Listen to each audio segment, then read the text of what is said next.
It's crazy. We've just had such a fantastic little run. Usually my experience for a lot of my favorite bands is their first few years are the building, the process up, whether it was Iron Maiden or Judas Priest or Dio or whoever it was. You have your all those early records until they build it up to that one point where they have kind of their breakout moment, and then it's about kind of maintaining momentum. But it's, for most of my favorite bands, there's that point where it was never, quite, at least for albums, it was never quite as big as it was for whatever that breakout moment was. And we just seem to kind of have our own trajectory at this point where, I never would have thought that 22 years into our career, we would be making some of the best music we've ever made. And then all of a sudden we're now getting a gold album this many years into our career. It's remarkable. And I think part of it really kind of comes down to just staying with it and being passionate about music. I mean, our vocalist, Chris Jericho, he doesn't need to play music. He makes a fantastic living being a wrestling superstar, and he has podcasts and television and movies, and he does so many things that, the last thing he needs to figure out as to how to generate more income. He's content. He has a fantastic life, but he's so passionate about music that it has just been the engine behind this band, and he has such a great insight into the business side of things, because even though I've been making records since the mid 90s and I've been successful on my own with Stuck Mojo, and then I put out a solo record, and I've been doing things on my own, it's still fantastic to be involved with someone who understands things from a completely different perspective. And I guess that's where all good relationships start, is when two people can come together and your strengths and weaknesses complete each other, and they fit perfectly like a jigsaw puzzle. And I really see that as my relationship with Chris. He trusts me as the musical leader of the group, and he as the visionary on just conceptually and the direction that we take. And it's been fantastic. So, and I think part of it also for us, why we're, I guess you would call that a late bloomer, is that there came a little bit of baggage at first with people not quite knowing what to do with the fact that a sports star, a wrestler, is in a rock band. Some people thought it was brilliant, and then others thought it was a little cheeky, and they didn't want to acknowledge it as being something that was ever going to be something they were going to take seriously.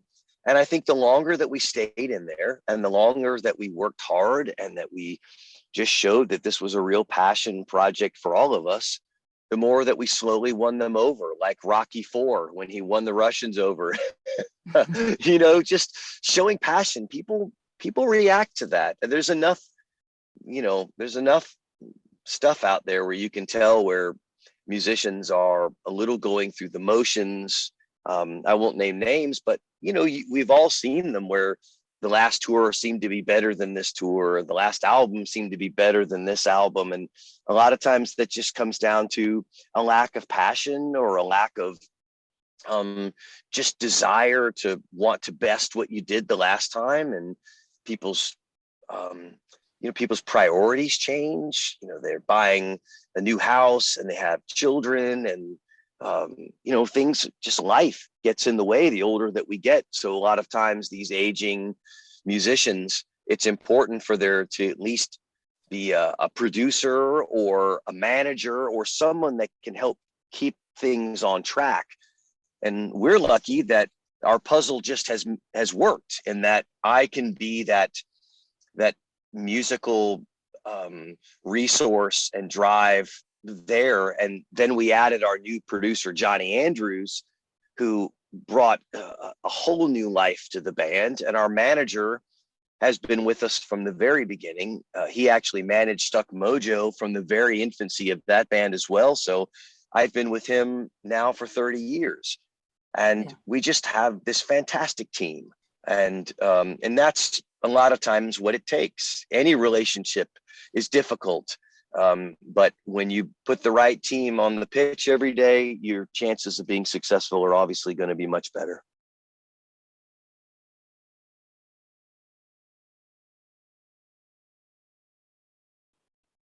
I think so. I think part of the problem, if there was a problem with Judas, was the beginning of the relationship with myself and Chris with our new producer, Johnny. It was the first album that we had done with him, and we just had to learn each other's process. And anytime that you're going through that kind of growing pangs of trying to figure out where each one of our roles are, you know, for people who have never been in a band, a lot of times an easier way to look at things is kind of like a sports team, in that you bring a new coach or manager or owner or players in. It takes a while for every person to kind of figure out where their spot is and where they can help and where they can lean on somebody else to help in different areas. And I think that was part of the process for Judas, was just that getting to know each other and to feed off each other's strengths and to lean on them in areas where we each may have a little weakness of our own. And the brilliant part about Judas was we almost kind of look at that as our freshman album in this new incarnation of the band, because Chris and I are more passionate than we've ever been about the band. There's been lots of periods of time where Chris has been a full-time WWE wrestler, and we did tours in between periods of time where he could take little breaks off from wrestling. But now he's with a new company that only does TV once a week, so his obligations are a lot less, and it allows us to really focus in more on the band, and the team chemistry has just been fantastic. So I think Boombox is the best album that we could have ever hoped to have made, and part of that is just the process. It has been building and refining and figuring out how to get the best out of each other and how to get the best out of the process. And I think we're just peaking, which is fantastic to say. I know it's always easy for bands to pat themselves on the back and say, this is our best record. But I think part of it is for us is that it isn't because we've all of a sudden decided that we're brilliant, or that we've all of a sudden decided that we've had some epiphany, that we've been bestowed magic powers. It's just been a work in progress. It is trial and error. And sometimes you make missteps and you learn from those and you come back stronger. And I think that's been the Fozzy story 22 years later.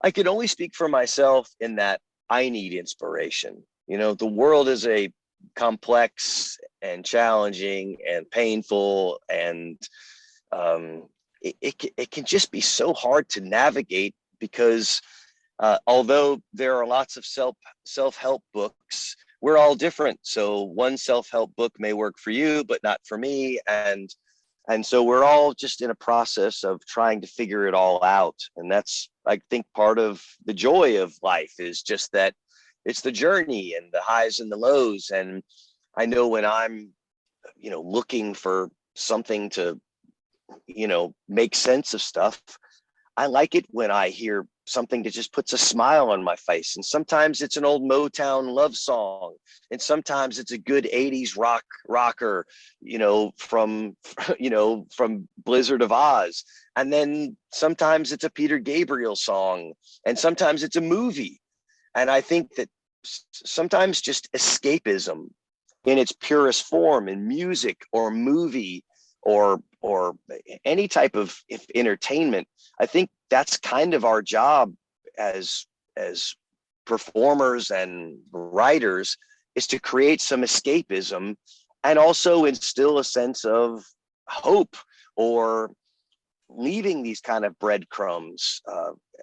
Obviously musicians have not proven themselves to be the brightest and the greatest of all time, we seem to leave a footprint of ugliness and ego and narcissism, and that's just part of it. When people tell you you're great, hundreds of times every day after shows and online, it's hard for the human brain to take that so many times without us starting to actually believe that we've done something of consequence, when in reality, our real job is to put smiles on faces and give people this incredible experience where their job or whatever they're going through at home, or just in daily life, we just have that moment of respite where we can do something extraordinary and create magic for these people who have spent their hard-earned money. They don't come to shows for free.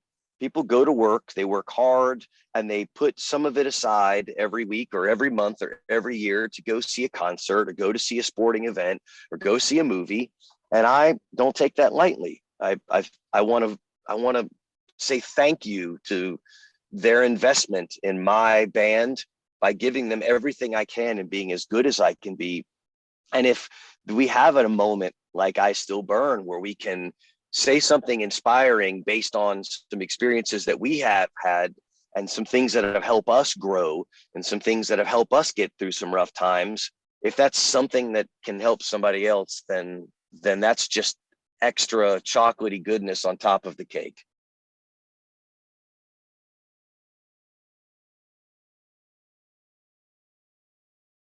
Absolutely. And I think sometimes we get so caught up in thinking globally or nationally that we don't realize that the easiest ways to make a difference is to be nice to our neighbors, is to be kind to someone in a shop, is to be complimentary about someone when you notice they've changed their hair or when they've done something special. It's just smiles and happiness and joy is contagious.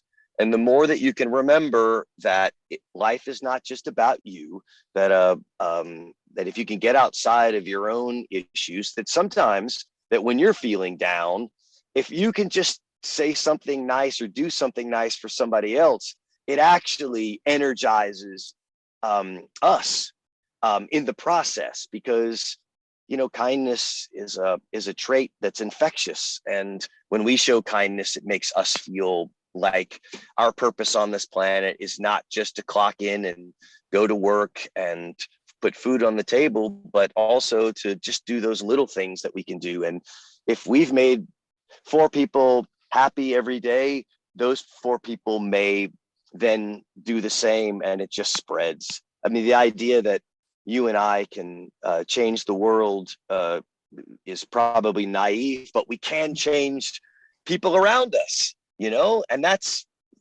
even maybe even better, because anytime I see somewhat moderately intelligent musicians opine about world events, I just think, yeah, I didn't really think that any of us really know enough to kind of dig too deep in these things. I'd like to think I understand, but I only understand when I'm reading. And then I'm just reading what somebody else's opinion is or their slant on the news. And then everything is colored and biased. And I don't even know what's real and what's not. I just know that I can be a good husband to my wife, and I can be a good band member to my band members. And after the show, I love to say thanks to people who came out. I sit on the front of the stage and have conversations. And I've even had these, I just recently at one of our shows, some young lady was telling me that she went to prom recently and her prom date stood her up, and she was really sad. And I don't know why she thought to share that with me. But I do think there was some divine intervention involved, because I went to prom with a girl and she left me at the prom to go hook up with her ex-boyfriend, and that they had kind of planned this. And I just shared my story with her, and we just had this great moment and just said, hey, it's okay. Like, at the time I thought it was the end of the world. And, now I look back at it and laugh at it, because it's just stories, right? It's the roadmap of our life, and good things happen and bad things happen, and they all shape us. And you know, I just told her it's fine. It's doesn't in a year from now that won't matter, you know, and you'll be making new stories and creating new things. And those are the things that I think are ways that I can, I don't know, I hate the word be in service, but whatever, if sometimes we can just share bits and pieces of our own life, if it can help other people, great. I'll leave figuring out famine and supply chain issues up to smarter people than me.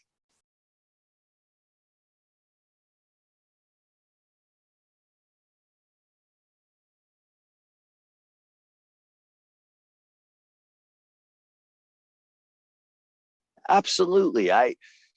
You know, I think that the worst rock stars on the planet are ones who had great lives.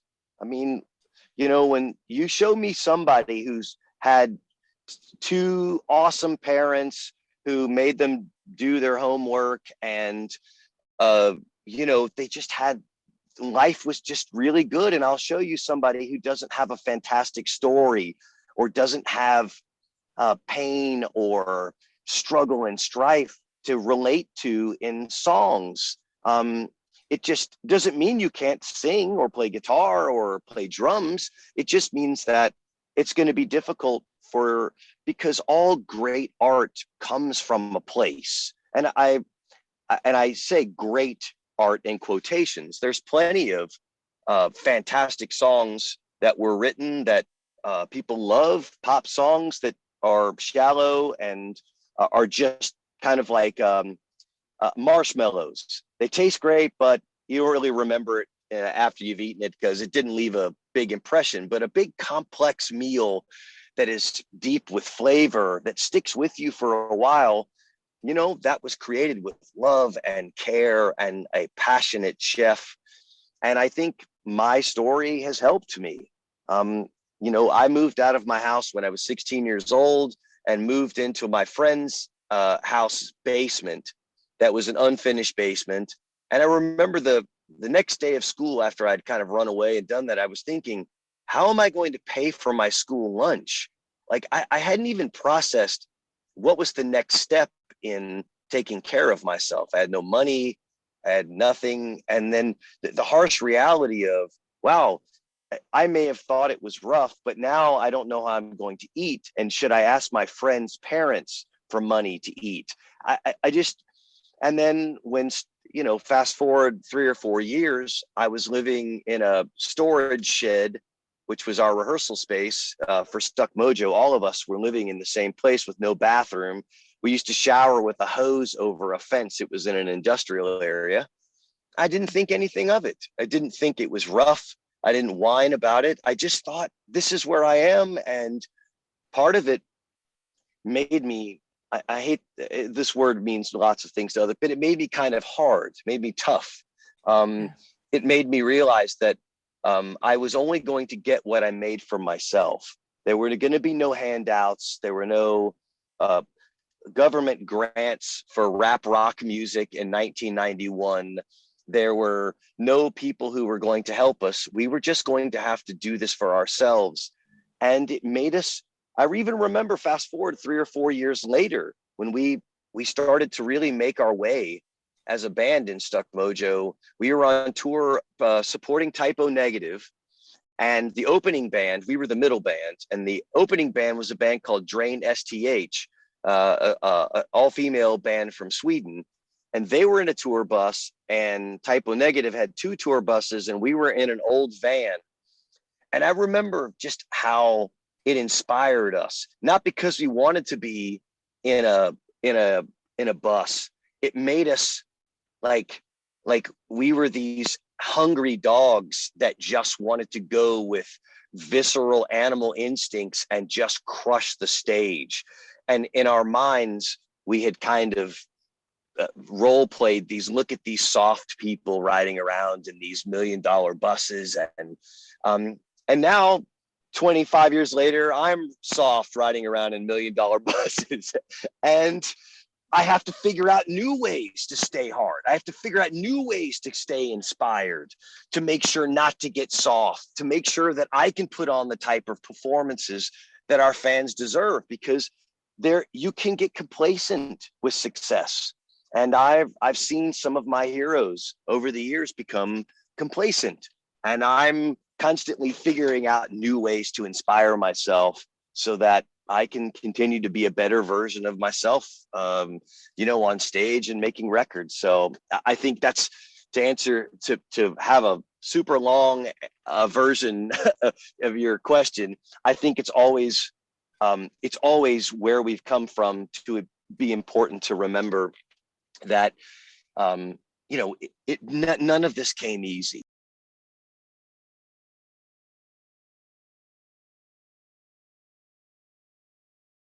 Yeah, I do. I mean, this album has just got, it just has such a feeling. And a part of it is that uh, Johnny Andrews, our producer, is a fantastic lyricist. And he has been a really big part of helping to just basically helping to steer the ship conceptually on these songs. And it's been fantastic for Chris and I to collaborate with Johnny. And I think a song like Army of One is incredible because it it basically puts the responsibility and the power in us, in our ability to say things are not perfect. We will, nobody gets out alive of this thing. There's one thing that will definitely happen to all of us, and that eventually we will die, and we have a finite amount of time, and none of us know how long that is. But it's so important for us all to remember that the most valuable commodity that any of us have is time. And the fact that we have the choice to make the most and the best out of those situations. And I think this song is kind of a battle cry for that, of, we all have the opportunity to make choices where our lives can be stronger and more enriched. And then the opposite is true as well. And I hope that, these, again, I'll go back to what I said. I don't want to be so presumptuous as to say that we're like Tony Robbins, that we can cure the world's ails with some good riffs and some good lyrics. But if it does, then that's fantastic. And it would obviously warm my heart if some people got something out of it.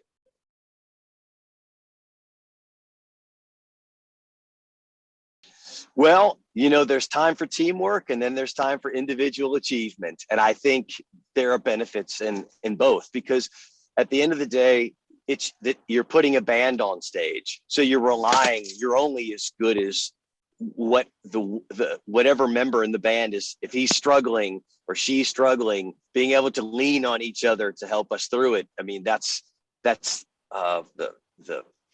I guess the peak of team. And having a band is being able to, the individual parts has to be only reason that being great as an individual is just to what you bring to the whole of the band.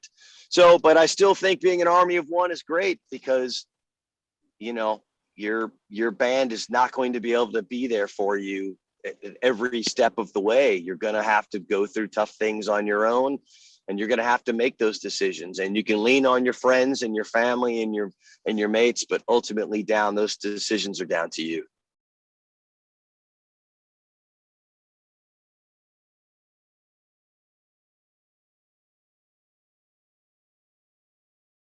Yeah, that's such a big mistake I think we've gotten into, is society dictating what the guide rails are going to be. And people told me my whole life, you're never going to make it in music. I mean, it's like saying I'm going to be an astronaut, I'm going to go to the moon or something. It's like these things are these are things that happen for so few people.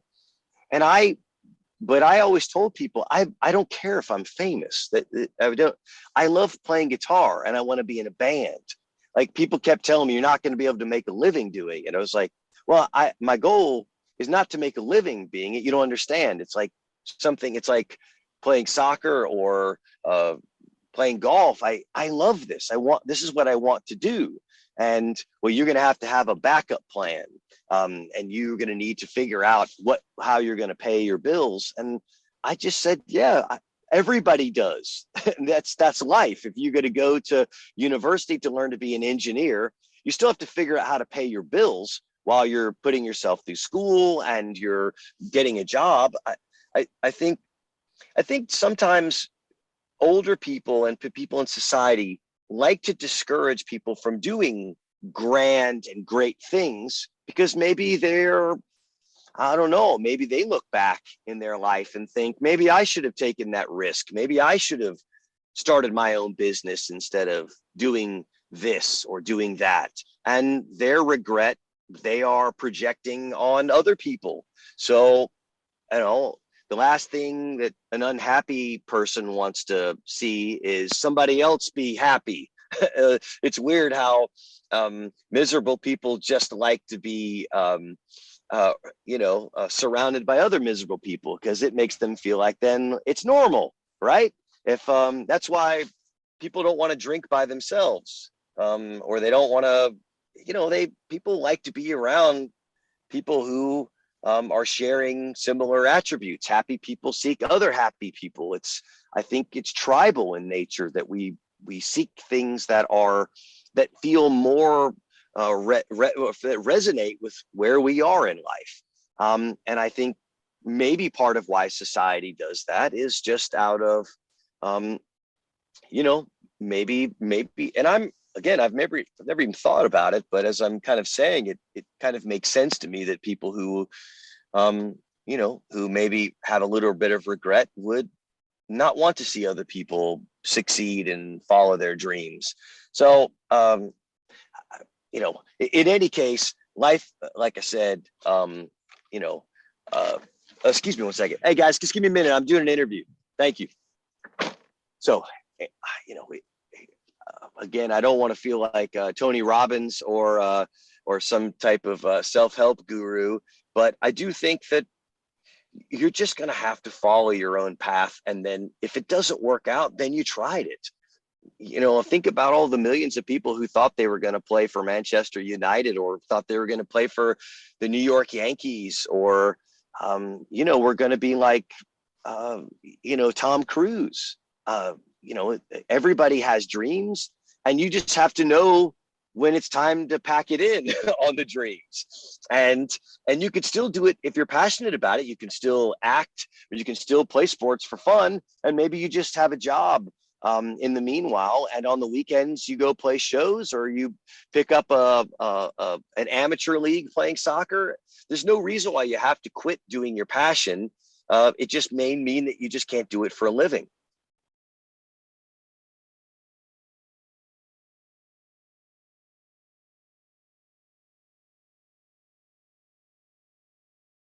Yeah, I mean, I've done a lot of things that I'm embarrassed about. I've played in bands with people who were struggling with drugs and alcohol, and I didn't know how to help. And I just saw it as weakness. And so, I separated myself from them because I wanted to be around people who could be part of the strength, be another tent post. I wish I could have taken that back but it wasn't because I was mean. It was just a lack of understanding. I think the older I get, the more that I just start to realize that I wasn't as smart as I thought I was. And I wish that I had a chance to redo some things. I've said things to my bandmates and my wife and that I wish that I could take back just out of anger or out of just frustration. And I could certainly, when I look in the mirror, I see someone who was constantly searching to try to figure out who I am. I went through some crazy phases and I was a heavy metal kid in the 80s. And then at the late 80s, I got really into hip hop and I started dressing kind of like a hip hop kid. And then in the early 90s, I got really into Zakk Wylde and his Pride and Glory album. So I started wearing cowboy boots and cowboy hat. And then in like 92, I discovered Sepultura and Pantera, and I started wearing camo shorts. It's just part of growing and being a young person. I'm searching who is Rich Ward. Like, I didn't know. I was just influenced by all these incredibly brilliant musicians and artists, and I wanted to be just like them. And now I feel like somewhere in my late 20s, I just kind of dialed into, oh, this is who Rich Ward is. And and I think part of that is just the same thing we all go through in school. And then in our early adulthood is just that search of finding meaning and purpose and who are we and what are we supposed to do. And, and I think that's an important part of our life. And then I think the mirror is just telling me every day is just to be a better version of myself every day. How can you make those improvements? How can you, there's a kind of a philosopher guru. I've been watching a lot of his videos on YouTube, and he said, and it hit me like a bolt of lightning. He said, every morning, wake up, roll to the right, sit up, and say out loud, I'm so thankful and appreciative that I woke up this day, because he gave an astronomical number of people who don't wake up every day. And I just think, wow, what an incredible thought is to be appreciative that at the foundation of everything, I made it another day to have another opportunity to go and live this incredible gift that we all have, which is life. And I know it's easier for some people to hear me say that, it's easy for you to say, you just got a gold album, you're doing what you want to. I'm having health issues and I'm doing this. And hey, I've been there. In 2005, my singer in Fozzy, Chris Jericho, his twin daughters were born with some medical issues. So all of our tours were canceled. My singer in Stuck Mojo was dealing with some health issues. So that band was not active. And my solo band was signed to Spitfire Records. And I had just been dropped because the entire album label had been sold to Universal. I had no income, no tour, no savings. And I had been making albums for 10 years and had been touring all over the world, had been on MTV, had been living the dream of everything I thought. And that summer, I went and got a job doing landscaping, which is mowing grass, and because I had no way to pay my bills. And I went and worked a job, and I worked a job for about 4 months, 5 months, something like that. And it gave me a fantastic perspective that nothing is guaranteed, that all of this could change tomorrow, and that there's nothing wrong with working for a living. Being a rock star is fun. Hey, but if it doesn't work out, I know that I'm strong enough that I'm capable of just going out and doing something else, that who I am is more than Rich Ward, the guitar player. Rich Ward, the guitar player, is an important part of who I am, and I'm so thankful for that. But I could do other things for a living, and when I got home at night, I could put on an Eagles album, or I could put on a Pantera record, and I could jam along with it and still be able to play music that's kind of soothes that passion and that sweet spot for me to want to keep playing music. And that's exactly what I would do if this all ended today, is that I would just figure it out. Life's not easy or fair. It's just is what it is. And, and I encourage everybody out there to just, when you look in the mirror, like the song says, if you don't like what you see, if it's embarrassing, you have the power. Nobody else can make those changes. It's totally up to us. I have a good friend of mine who's dying of cancer right now. She came to see us play I have an 80s tribute band that I play with when we're not touring. And she came to the show, and I just remember thinking, it's like, life is just, it's not fair. She's just a wonderful woman, and she didn't do anything. It's not like she, voluntarily worked at some industrial plant with chemicals or something. She just, it's part of hereditary. She got cancer and she's sick. And I just remember thinking, this is just not fair, but it is what it is. And we all just have to recognize that, like I said, time is finite, and the best that we can do is to wake up every day and just be a better version of ourselves.